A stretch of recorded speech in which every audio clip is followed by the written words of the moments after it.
Hello everyone, this is my informative speech presentation for speech class SPC 1017.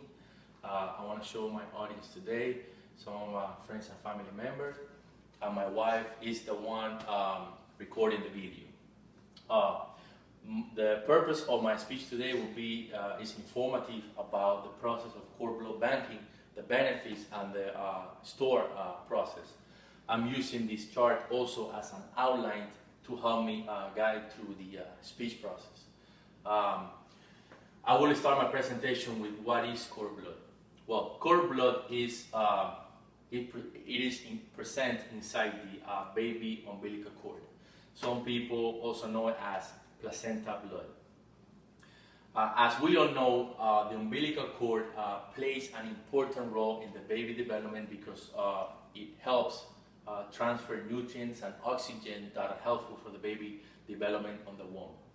Besides that, there is a blood flow between the baby and the mother through the umbilical cord, and this blood contains all the nutrients, oxygen, and all the DNA information and stem cells that are used in the development process of the baby, carrying all the genetic information.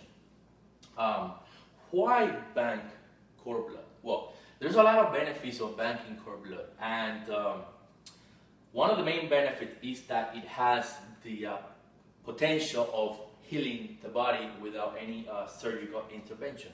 Why? Because inside that umbilical cord blood, you will find the red cells, you will find the blood cells, the cells for the bone cartilage, the muscle cells, the blood vessel cells, and the nerve cells that are the same one inside the baby's DNA. It's been proven over the past 20 years that this therapy it helps patients that have been stricken by cancer. Usually the radiation and chemotherapy will damage the bone marrow, which is the, responsible in the human body of producing white cells, which are used to defend the body and help the immune system fight any infection. Besides all that, it is also help with patients with leukemia to help them reprogram the body and get rid of the leukemia. Now, it is important also to know that this is not only helpful for the newborn.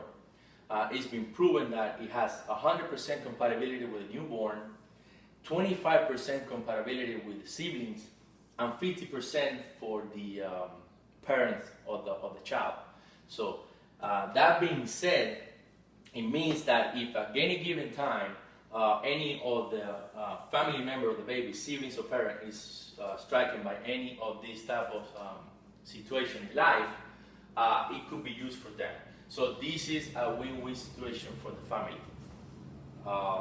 Now, that being said, I'm going to move to the extraction process. It is important to know that this is not painful for the baby nor the mother. Why?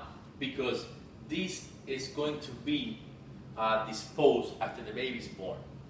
Now, how the process works?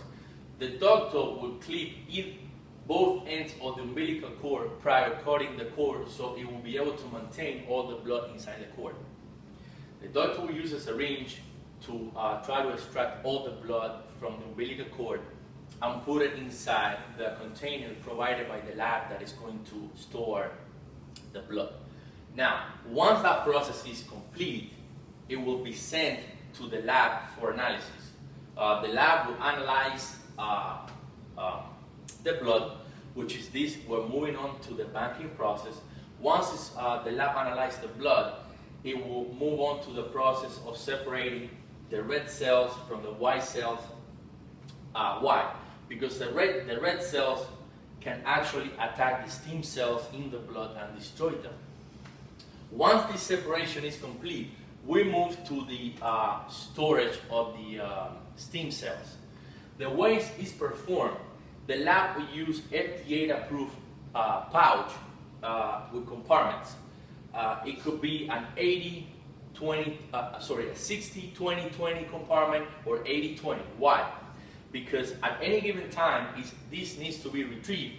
you can actually retrieve portion of that for therapy and leave the rest. Now, finally, this needs to be stored below 150 degrees, and scientists believe that this could be stored indefinitely. Well, this will end my presentation. I hope that this will help you and your families make a decision in the future. Thank you very much. Thank you.